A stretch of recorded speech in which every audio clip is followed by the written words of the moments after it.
Do you remember being in elementary school and arguing with other kids? The back and forths, the name calling, the immature banter? One, both, or neither could be correct, but both would argue until the very end. The older I get, the more I realize that even as adults, not much has changed since childhood. People still argue about boys versus girls, men versus women. People still hurl insults, especially when backed into a corner or in protecting their pride. In childhood, we develop a sense of ego early on, how being right is superior and being wrong is lesser or shameful. In part, this conditioning can be attributed to the education style. Being wrong means punishing red ink on your exam, missing out on prizes, and in general, just failure. This applies to adulthood as well. Being incorrect means less opportunities, lower pay raises, losing your job. You get the point. So, all in all, there's no question as to where humans have developed this urge to stay on the right side of quote unquote correct because being correct feels good. It represents knowledge, experience, and in some cases, superiority. In today's day and age, social media, with how easy it is to see, react, and comment on content, has resulted in countless online arguments and ridiculous debates where ignorant people furiously defend fabricated arguments backed by nothing more than feelings and delusion. Everybody wants to be right, despite how misinformed they may be.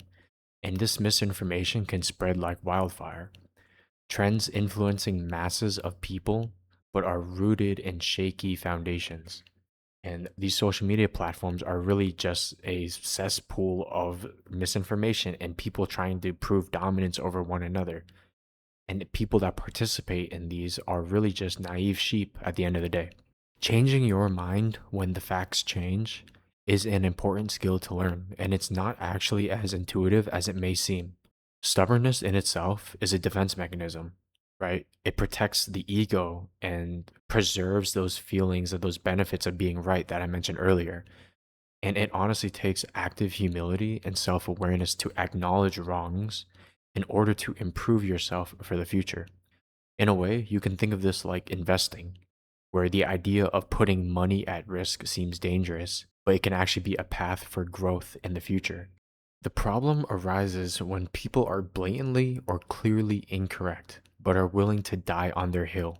Sometimes it's due to things like delusion, other times it's just due to strong beliefs and false pretenses. But many times it isn't even about the concept at hand. It's just about preserving the status of being correct. In general, ego has never gotten anyone anywhere. Ego lands people in jail. Ego ends with dead people. And similarly, ego can stunt personal growth. When someone realizes that they can reap the benefits of being correct, meaning that they can get things like status or pride without actually putting in the work to be correct. And what I mean by putting in the work, I mean things like studying or experience or refining your craft. This can result in a dangerous concoction where people essentially just fake it until they make it. People pretend like they have the accolades when in reality they're kind of just pulling things out of their hat. Think of it like the comparison between two people. There's person A, the person who constantly is wrong but analyzes their mistakes, versus person B, the one who refuses to accept that they are actually wrong. In this example, person A is open to feedback. They constantly make mistakes, yet they make an effort to learn from them, to improve on themselves, and to never make those mistakes again. Person B was not exempt from their fair share of mistakes. They make the same mistakes, if not more, but they also refused to accept that they had done so. They continued to use arguments of delusion and lies. And as a result, they were able to at least convince the people around them, maybe or maybe not, but at least convince themselves that they were still superior in their head. Now, if we fast forward 5 years from this example, person A has grown successful. The mistakes they made were lessons, and they were humble enough to take the initial ego hit and accept their mistake, use it as fuel for their own growth. As time went on, they stopped making the same mistakes and they continued to make newer mistakes, but mistakes that were built off of previous learnings, continuously internalizing and iterating on feedback.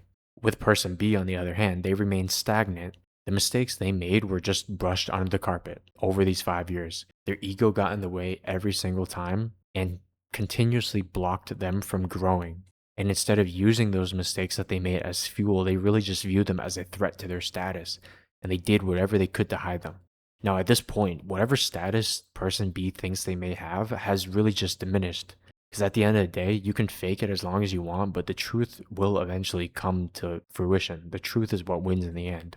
So the question here from this example is really what's truer, the truth to you or the truth to the world?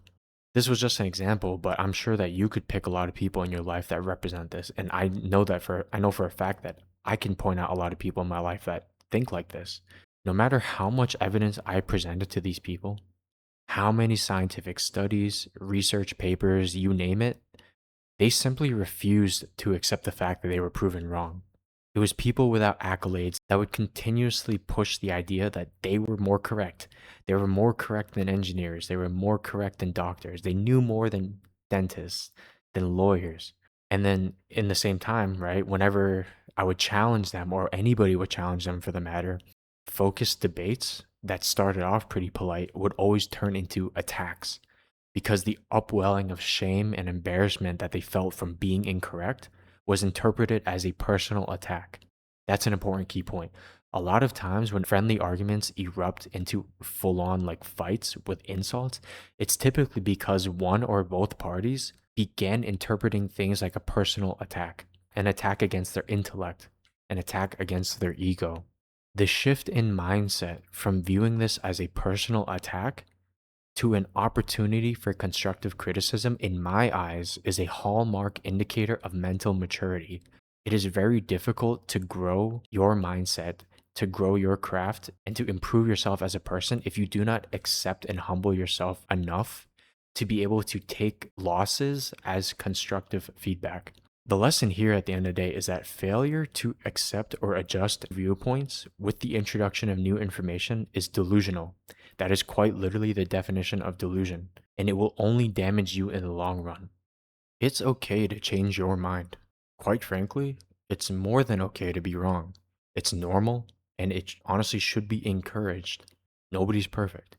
We are not all seeing omniscient beings, so without a doubt, you're going to make mistakes in your life, and you've probably made millions at this point. But each of these mistakes are a learning opportunity, and each one that you fail to use as fuel for improvement is a missed opportunity on your part. One of the best aspects of maturing is the ability to shape your future via experience and ongoing learning. Humbling yourself in the understanding that you will never be a master of everything leaves a whole lot left of life to look forward to.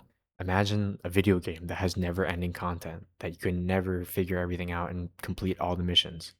That leaves the game interesting. That leaves more to learn, more growth. And beyond what it can do for your personal growth, getting over your ego in general is one of the most important life saving skills that you can learn. It's more than just improving yourself, it's keeping yourself out of trouble, it's keeping yourself open minded. Grabbing the reins on your ego rather than letting it drive you is freeing in and of itself. I mean, think of how many people that are literally in prison because they couldn't get their ego under control. It drove them, it took full power for maybe 5 minutes, and as a result, it took over their whole life. But back to what I was saying in terms of how it can be so freeing, right? When you stop letting things that are out of your control bother you so much, you find yourself, you're less depressed. You feel happier about life. You're more optimistic about the future. And similarly, you feel less stressed and you feel less hurt by seemingly minor mistakes. You have the humility, you have the mental maturity to kind of wear it on your shoulder. And if somebody calls you out on a mistake, it doesn't hurt you the same way it would before, like when we were kids. You can swallow your pride and you can really just take the constructive criticism. It's really one of the most important abilities for personal and interpersonal development. Learning from your mistakes, accepting feedback, having humility, these are things that indicate learning, self reflecting, and growth. Stagnation is the enemy that ages you. Nothing ages your mind and your physical as just standing still, right? If you don't exercise, if you don't work out, you don't do any form of cardio, you're going to fall out of physical shape. You're going to be basically stuck. Same thing with your mind, right? Your mind needs to be challenged. You give it mental puzzles, you give it challenging problems, you have it feel a wide range of emotions, and you continue to learn and improve it over time, right? If you're stuck in your old ways, you're stuck in the mud, you're going to fall out of date with an ever-changing world. The world around us is continuously advancing. You have to adapt your mind with it. There's a reason that the most developed nations in the world have allies. They import, they export goods. They share aspects of their culture. They make mistakes and they advance past them. Most of the world's global powers have recognized that stagnation is what's going to make them fall behind the competition, right? It's the idea if you can't beat them, join them, learn from them. I think we can apply all these lessons to our personal lives, right? If we can accept that we're wrong, put our ego aside, there's no telling about how far we can get. Some of the world's most successful people have been wrong countless times. But if you notice something, when people correct them, especially when they were in the early phases of building, they would accept that feedback. They would iterate on that. They would learn from it.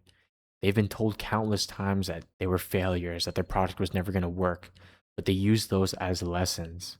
At the end of the day, my point here is that you should never die on a hill built on false pretenses.